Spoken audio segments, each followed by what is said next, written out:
Mindset GK class में आपका स्वागत है। चलिए आज हम फिर से लाए हैं अपना नेक्स्ट प्रैक्टिस सेट। आज हम लोग का प्रैक्टिस सेट नंबर हो जाएगा कितना, 15।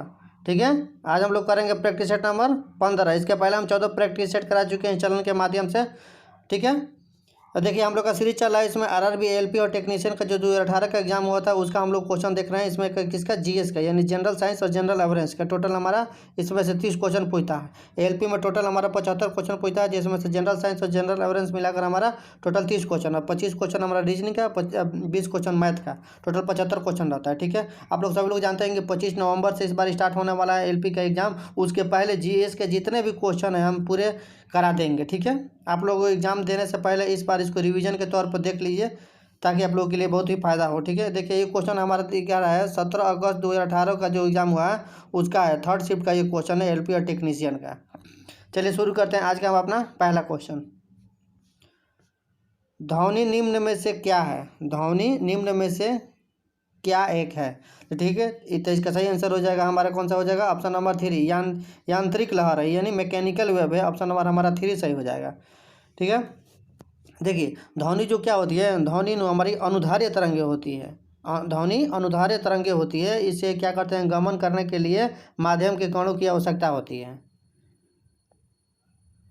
नेक्स्ट क्वेश्चन, गोलाकार दर्पण की वक्रता केंद्र क्या होता है। गोलाकार दर्पण की वक्रता केंद्र क्या होता है।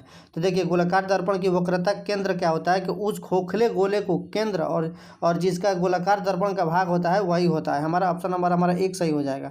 उस खोखले गोले का केंद्र होता है गोलाकार दर्पण, जिसका गोलाकार दर्पण का क्या होता है कि एक भाग होता है।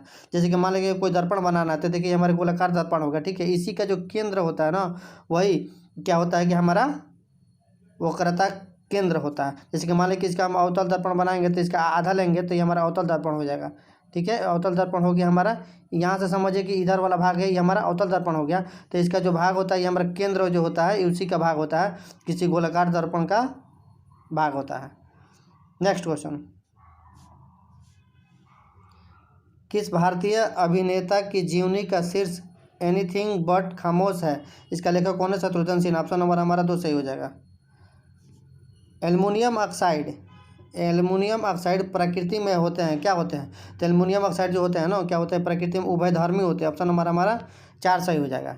ठीक है, देखिए एल्युमिनियम हो जाएगा हमारा, जिंक हो जाएगा और पीबी हो जाएगा। ये सब क्या हो, ऑक्साइड उभयधर्मी होते हैं। क्रोमियम ऑक्साइड की क्या आकृति क्या होती है, वो अम्लीय होती है।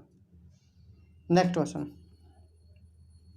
एक चीनी बौद्ध भिक्षु था जिसने नालंदा में बौद्ध शास्त्रों का अध्ययन किया था और 627 से 643 ईस्वी तक भारत में 17 वर्ष की लंबी यात्रा के लिए प्रसिद्ध था। वो चीनी यात्री कौन था, तो वो चीनी यात्री कौन था, ऑप्शन नंबर 2 वाला जो सही वेनसांग था। ठीक है ना, वेनसांग जो क्या किया था कि नालंदा में आकर वहाँ पे पढ़ाई किया था। ये किसके शासनकाल में आया था, ये पूछता है क्वेश्चन, तो ये हर्षवर्धन के शासनकाल में आया था। ठीक है, वेनसांग किसके शासनकाल में, तो हर्षवर्धन के शासनकाल में भारत आया था। नेक्स्ट, गतिशील जीवाणु कोशिका को यहाँ कहा जाता है, क्या कहा जाता है, तो इसे कहा जाता है नर युग्म कहा जाता है। ऑप्शन नंबर हमारा कौन सा हो जाएगा सही, 1 हो जाएगा सही। नेक्स्ट क्वेश्चन,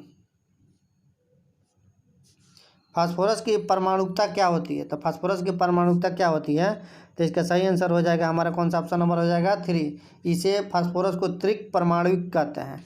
ठीक है ना, तो देखिए परमाणु के कितने प्रकार होते हैं, परमाणु के हम बहुत से प्रकार होते हैं। जैसे कि एक होता है एकल परमाणु होता है और द्विपरमाणु होता है, त्रिपरमाणु होता है और बहुपरमाणु होता है। जिसमें से में त्रिपरमाणु जो होता है ना, तो त्रिपरमाणु में क्या होता है, इसमें 3 परमाणुओं से मिलकर बनने वाले अणु को त्रिपरमाणु कहते हैं। जैसे कि हमारा हो जाएगा कौन सा, ओजोन हो जाएगा। ये क्या हो गया हमारा 3 परमाणु है। ठीक है, और इसमें फास्फोरस की परमाणु भी वो भी 3 परमाणु होती है। नेक्स्ट क्वेश्चन, निम्नलिखित में से कौन सा वर्गीकरण परमाणुविक संख्याओं पर आधारित है। इनमें से कौन सा वर्गीकरण परमाणुविक संख्याओं पर आधारित है, तो इसका सही आंसर हो जाएगा हमारा ऑप्शन नंबर हो जाएगा 2, आधुनिक आवर्त सारणी। आधुनिक आवर्त सारणी को क्या किया गया था कि परमाणु संख्या के बढ़ते क्रम में क्या किया था कि इसको आधारित किया गया। इसके पहले के जो मेंडलीव ने आवर्त सारणी लाया था उसमें ये किया गया था कि द्रव्यमान के यानी भार के अनुसार क्या हुआ था कि वो परमाणु को सजाया था। लेकिन आधुनिक आवर्त सारणी में संख्या पर आधारित इसको सजाया गया है। ठीक है, वही देखिए न्यूलैंड ने कौन सा नियम दिया, न्यूलैंड ने दिया था अष्टक नियम दिया था। तत्वों के वर्गीकरण के क्रम में न्यूलैंड ने अष्टक नियम दिया था। और एक होते हैं हमारे कौन सा, एक वो डॉबनायर होते हैं। डॉबनायर ने किस कौन सा अथी दिए थे, तो डॉबनायर ने दिया था तत्वों की आवर्त सारणी के क्रम में डॉबनायर ने त्रिक नियम दिया था। इसने कौन सा, त्रिक नियम दिया था। और न्यूलैंड ने अष्टक नियम दिया था। आधुनिक आवर्त सारणी किसने दिया था, 1913 ईस्वी में मोसले ने दिया था। इसके मेंडलीफ ने भी आवर्त सारणी दिया था। ठीक है, पहले मेंडलीफ ने दिया था जो असफल रहा। आधुनिक आवर्त सारणी मोसले ने दिया था, और न्यूलैंड ने एक अष्टक नियम दिया था, और डॉबनायर ने कितना, त्रिक नियम दिया था। नेक्स्ट क्वेश्चन, निम्नलिखित में से कौन सी धातु कमरे के तापमान पर तरल रूप में होती है। इनमें से कौन सी धातु होती है कमरे के तापमान पर तरल रूप में होती है। तो इसका सही आंसर हो जाएगा हमारा ऑप्शन नंबर 2, पारा होती है। ये हमको ये लग रहा है वो सोडियम में दिया है जो गलत है। ठीक है, इसका सही आंसर हो जाएगा हमारा पारा। पारा जो धातु क्या होती है, कमरे के तापमान पर द्रव अवस्था में रहती है। Hg होता है इसका संकेत पारा। एकमात्र द्रव धातु है जिसकी परमाणु संख्या कितनी होती है, 80 होती है। इसे क्या कहा जाता है, पारा को क्विक सिल्वर भी कहा जाता है। ठीक है, वही होता है हमारा ये सोडियम होता है। इसका सही आंसर हो जाएगा ऑप्शन नंबर 2। इसमें गलती लगता है कि दे दिया, सोडियम दिया है, लेकिन इसका पारा सही जगह द्रव अवस्था में होता है। ठीक है, और सोडियम को देखिए, सोडियम को कहाँ रखा जाता है, इसे केरोसिन तेल में डुबा कर रखा जाता है। नेक्स्ट, 5 सेकेंड में किसी वस्तु के वेग 5 मीटर प्रति सेकेंड से बढ़कर 10 मीटर प्रति सेकेंड हो जाए तो उसका त्वरण कितना होगा। तो इसका सही आंसर हो जाएगा ऑप्शन नंबर हमारा कौन सा, 3, 1 मीटर प्रति वर्ग सेंटीमीटर। इसका त्वरण पूछ रहा है, तो त्वरण का फॉर्मूला होता है, क्या होता है, ए बराबर भी माइनस में यू बाई में टी।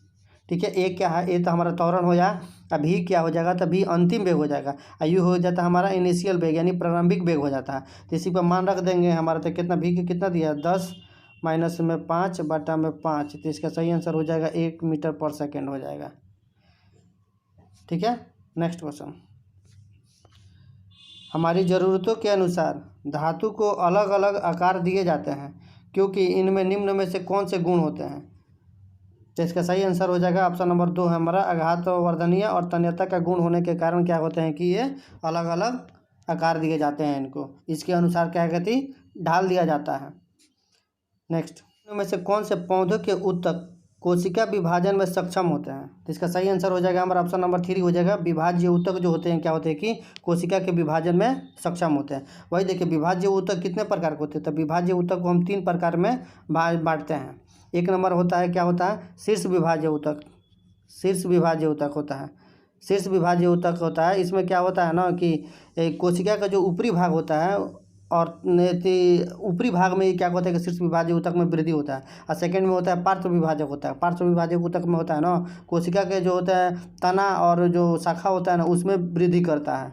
ठीक है, और अंतर्वेशी विभाज्य ऊतक में होता है यह शीर्षस्थ और विभाज्य ऊतक का छूटा हुआ दोनों के बाद, मतलब एक नंबर में शीर्ष विभाज्य ऊतक और पार्श्व विभाज्य ऊतक के बाद जो वृद्धि होता है वो होता है हमारे किस में, अंतर्वेशी विभाज्य ऊतक में, जो 3 नंबर में होता है। नेक्स्ट, भारत के नवनिर्वाचित विदेश मंत्री कौन है जिन्होंने 2018 के प्रारंभ से अपना कार्यभार संग्रहण किया है। तो इसका सही आंसर हो जाएगा ऑप्शन नंबर 1, विजय केशवन गोखले। ऑप्शन नंबर 1 सही हो जाएगा। पृथ्वी की सतह पर गुरुत्वाकर्षण के कारण त्वरण के अनुपातिक होता है। तो पृथ्वी के कितना होता है, तो इसका सही आंसर हो जाएगा हमारा कौन सा, ऑप्शन नंबर हो जाएगा 1, m/r²। Next question, Shanti Swarup Bhatnagar पुरस्कार वार्षिक पुरस्कार किस क्षेत्र में उत्कृष्टता के लिए दिया जाता है। तो ये दिया जाता है हमारे कितना, साइंस और टेक्नोलॉजी के क्षेत्र में यानी विज्ञान और तकनीकी के क्षेत्र में दिया जाता है। ऑप्शन नंबर हमारा सही हो जाएगा। अब देखिए हमारा नेक्स्ट क्वेश्चन बोला है निम्न में से कौन सा का उपयोग सामान्य सटीक pH को मापने के लिए एक संकेतक के रूप में किया जाता है। तो इसका सही आंसर हो जाएगा ऑप्शन नंबर 3, यूनिवर्सल इंडिकेटर के रूप में किया जाता है। ठीक है, देखिए यदि घोल का pH मान अगर दे देना, जैसे कि मान लें कि यदि घोल का pH मान हमारा 7 से अधिक हो जाता है तो कौन हो जाता है, तो क्षारीय हो जाता है। और वही अगर 7 से कम हो जाता है तो इसका pH मान क्या हो जाता है, अम्लीय हो जाता है। वही जिसका pH मान क्या होता है 7 के बराबर हो जाता है तो क्या होता है, उदासीन होता है। अब pH का मान कितना होता है, तो देखिए pH का मान हमारे 0 से लेकर 14 के बीच में होता है pH का मान। ठीक है, और एक बात में कि pH होता क्या है, तो pH क्या होता है कि संख्यात्मक मापक है जो पदार्थ को क्या करता है, किसी पदार्थ की अम्लीय और क्षारीयता होने का प्रदर्शित करता है। नेक्स्ट, और पता लगाता है। फरवरी 2018 से भारत की रक्षा मंत्री कौन है? तो इसका सही आंसर हो जाएगा ऑप्शन नंबर 1 निर्मला सीतारमन। नवंबर में भारत का कौन सा राज्य संघाई महोत्सव मनाता है? तो इसका सही आंसर हो जाएगा ऑप्शन नंबर 2 मणिपुर मनाता है। नेक्स्ट, निम्नलिखित में से कौन सा घोल क्षारीय है? कौन सा घोल क्या है कि क्षारीय है? तो इसका सही आंसर हो जाएगा हमारा ऑप्शन नंबर 1। नेक्स्ट क्वेश्चन, मनुष्य के लिए निम्नलिखित में से कौन सा प्राकृतिक ऊर्जा का एक सबसे बड़ा क्या है कि स्रोत है? प्राकृतिक ऊर्जा का सबसे बड़ा स्रोत मनुष्य के लिए कौन सा है? तो इसका ऑप्शन नंबर हो जाएगा 4 सूर्य जो होता है सबसे बड़ा प्राकृतिक ऊर्जा का स्रोत होता है। सौर ऊर्जा को क्या कहा जाता है? सौर ऊर्जा को अक्षय ऊर्जा भी कहा जाता है। इसको भी ध्यान रखिए, कहीं की सौर ऊर्जा ना देखे अक्षय ऊर्जा को बोलता है। तो सूर्य से जो प्राप्त होता है ऊर्जा उसे सौर ऊर्जा कहते हैं और सौर ऊर्जा को अक्षय ऊर्जा भी कहा जाता है। ठीक है, सौर ऊर्जा का पूरा उपयोग किया जाए तो पृथ्वी की आवश्यक ऊर्जा से कहीं अधिक होती है। नेक्स्ट क्वेश्चन, मुंबई और अहमदाबाद के बीच हाई स्पीड रेल लिंक स्थापित करने के लिए भारत किस देश से मिलकर कार्य कर रहा है? तो इसका सही आंसर हो जाएगा ऑप्शन नंबर 2 जापान के साथ। इंदिरा पॉइंट भारत का दक्षिणी बिंदु ग्रेट निकोबार में क्या है कि स्थित है, सिरे पर स्थित है। कहाँ पे? तो ये कहाँ पे? तो दक्षिण में, ग्रेट निकोबार के दक्षिण में, दक्षिण सिरे पर स्थित है। और भारत का सबसे दक्षिणतम पॉइंट क्या है? इंदिरा पॉइंट, जिसका पहले नाम क्या था? पहले इसका नाम था पिग्मेलियन पॉइंट। पहले इसका नाम था पिग्मेलियन पॉइंट।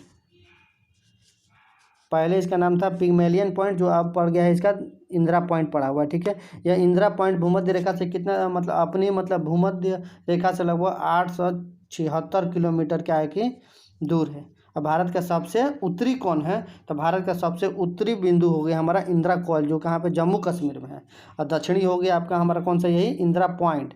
अब पूर्वी कौन सा हो जाएगा? पूर्वी हो जाएगा किबुथु, जो अरुणाचल प्रदेश में है। अब वही हो जाएगा पश्चिमी कौन सा हो जाएगा?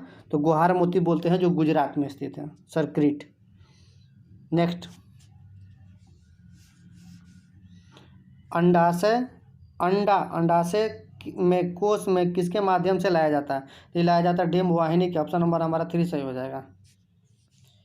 यदि कोई वस्तु वृत्ताकार पथ में घुमाई जाती है तो उस पर किया गया कार्य क्या होगा? अगर वृत्ताकार पथ पर घुमाई जाती है तो उसका किया गया कार्य हमारा क्या हो जाएगा कि 0 हो जाता है। ऑप्शन नंबर हमारा 1 सही होगा। लंदन में आयोजित चैंपियन ट्रॉफी महिला हॉकी टूर्नामेंट 2016 का फाइनल कौन सी टीम ने नीदरलैंड को हराकर जीता था? तो इसका सही आंसर हो जाएगा ऑप्शन नंबर 2 अर्जेंटीना। ये भी करंट अफेयर का क्वेश्चन है उस समय का। 1 नैनोमीटर क्या है? 1 नैनोमीटर क्या होता है? तो 1 नैनोमीटर इक्वल टू होता है 10⁻⁻⁹ मीटर होता है।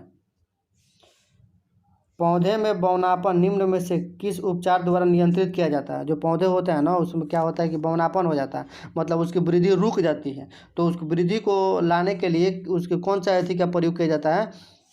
तो उसका यह कहते हैं जिब्रेलिन अम्ल का प्रयोग करने से क्या होता है कि उसकी वृद्धि बढ़ जाती है। ठीक है, ऑप्शन हमारा 1 सही हो जाएगा।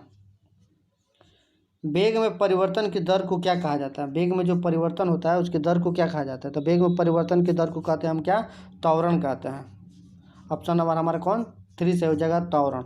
और त्वरण का फॉर्मूला क्या होता है? A = होता है V माइनस में U बटा में क्या होता है? T।